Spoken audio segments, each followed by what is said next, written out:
এক গ্রামে সিমরান নামের এক মেয়ে তার মা বাবার সাথে থাকত। সিমরান খুবই বুদ্ধিমতী আর ছটফটে ছিল।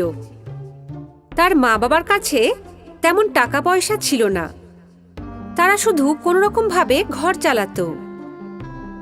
সিমরানকে স্কুলে যাওয়ার জন্য জঙ্গলের ভিতরের রাস্তা দিয়ে যেতে হতো, আর জঙ্গলের ভেতরের লম্বা রাস্তা দিয়ে যেতে যেতে সিমরান ক্লান্ত হয়ে যেত।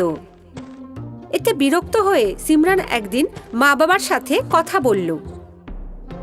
মা, আমার স্কুলে যাওয়ার সময় খুবই অসুবিধা হয়, তোমরা কি আমায় একটা সাইকেল কিনে দিতে পারো?